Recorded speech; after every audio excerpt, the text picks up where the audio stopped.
अखबार जो लड़ता था अंग्रेजों से, लड़ न सका वो अपनों से। अखबार जिसने तोड़ा था अंग्रेजों का अहंकार, उसके पार्टी ने ही कर दिया उसको तार-तार। जी हाँ दोस्तों, यहाँ पर हम बात कर रहे हैं नेशनल हेराल्ड केस की।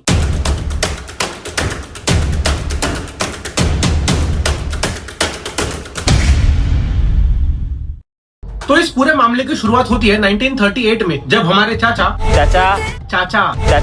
अबे वो चाचा नहीं, हमारे चाचा नेहरू एक अखबार शुरू करते हैं नेशनल हेराल्ड के नाम से। और इस अखबार को मैनेज करने के लिए एक कंपनी का फॉर्मेशन होता है जिसका नाम है AJL, जिसमें चाचा नेहरू समेत 5000 फ्रीडम फाइटर्स मेंबर थे। और उस समय AJL 3 न्यूज़पेपर पब्लिश करती थी, कौमी आवाज उर्दू में, नवजीवन हिंदी में और नेशनल हेराल्ड इंग्लिश के अंदर। और ये तीनों ही न्यूज़पेपर ब्रिटिशर्स की पॉलिसी को क्रिटिसाइज करते थे, लोगों में नेशनल अवेकनिंग को बढ़ाते थे। और अपने इस दोनों टारगेट को अचीव करने के लिए आजादी के पहले और आजादी के बाद भी AJL ने कई प्राइम लोकेशंस पर प्रॉपर्टी खरीदी, जो कि सरकार उनकी थी, तो बड़े ही कम दाम में उनको प्रॉपर्टी मिल भी गई। चाहे वो दिल्ली हो, बॉम्बे हो, लखनऊ हो, भोपाल हो, इन सभी शहरों के प्राइम लोकेशंस पर AJL की प्रॉपर्टी थी। AJL की प्रॉपर्टी जो दिल्ली के बहादुर शाह जफर रोड पर है, वहाँ पर आज अंबानी साहब भी 10 बार सोचेंगे प्रॉपर्टी लेने के पहले। मतलब इतने प्रीमियम लोकेशंस पर उनकी प्रॉपर्टीज थी।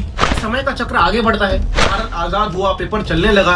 आजादी के बाद नेशनल हेराल्ड कांग्रेस का माउथ पीस बन के रह गया। और 2008 आते आते AJL लॉसेस फेस करने लगी। सैलरी देने को पैसे नहीं है, प्रिंट करने को पैसे नहीं है, नया पेपर खरीदने के लिए पैसे नहीं है, तो करे क्या, बोले तो बोले क्या। और यही से शुरू होता है एक प्लान जिसे हम आज की तारीख में नेशनल हेराल्ड केस बोलते हैं।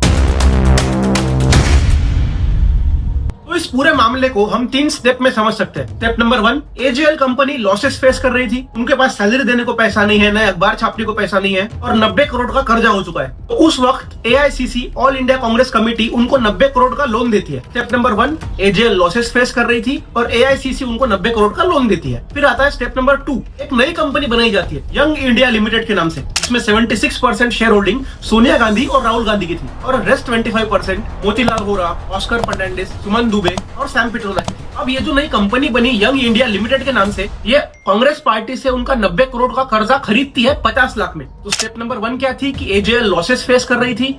AJL लॉसेस फेस कर रही थी तो कांग्रेस पार्टी ने उनको 90 करोड़ का लोन दिया। फिर एक नई कंपनी बनाई गई young India limited.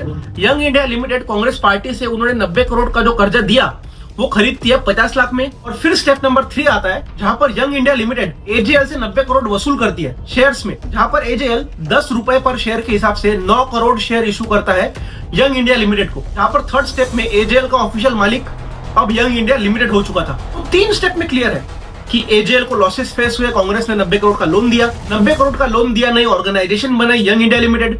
Young India limited ने जो कर्जा दिया था वो कर्जा खरीदा 50 लाख रुपए में और AJL ने अपनी 99% शेयर होल्डिंग यंग इंडिया को ट्रांसफर कर दी। क्या बात है सर, क्या बात है सर, क्या बात, ये बात है। इतना सा मसला है। अब इस पे इशू क्या हुआ, और इस पूरे कहानी के अंदर 2012 में एंट्री होती है स्वामी जी की, और वो इस पूरे केस पर बहुत से सवाल उठाते हैं कि 50 लाख देकर 5000 करोड़ की संपत्ति आपने ली तो ली कैसे, इसमें कोई हेरफेर आपने की है क्या? जब AJL भी कांग्रेस की, यंग इंडिया लिमिटेड भी कांग्रेस की, AICC भी कांग्रेस की, तो अंदर ही अंदर आपने क्या ट्रायंगल मचाया, सब कंफ्यूज है भाई। फिर मैटर आया कि कांग्रेस जो एक पॉलिटिकल पार्टी है, कमर्शियल एक्टिविटी को लोन कैसे दे सकती है? रिप्रेजेंटेशन ऑफ पीपल एक्ट 1951 के अंदर सेक्शन 29A बोलता है कि कोई भी पॉलिटिकल पार्टी ऐसे कमर्शियल एक्टिविटीज में अपना पैसा नहीं डाल सकती, क्योंकि वो पार्टी का पैसा नहीं है, वो जनता का पैसा है जो जमा करके पार्टी अपने पास रखती है। इसमें फिर ED की एंट्री हुई, जहाँ पर ED बोलती है कि आपने जो कम मात्रा में इतनी बड़ी प्रॉपर्टी अपने हाथ में ले ली, तो आपने कोई ना कोई इलीगल ट्रांजेक्शन या फिर मनी लॉन्ड्रिंग की होगी। तब जाके हम पूछते हैं, फिर ED इसमें घुसी। फिर इनकम टैक्स भी आई कि आपने जब इतना बड़ा ट्रांजैक्शन किया तो इसके ऊपर कोई इनकम टैक्स भरा या नहीं भरा। तो इस पूरे मसले की एक खिचड़ी बन चुकी है,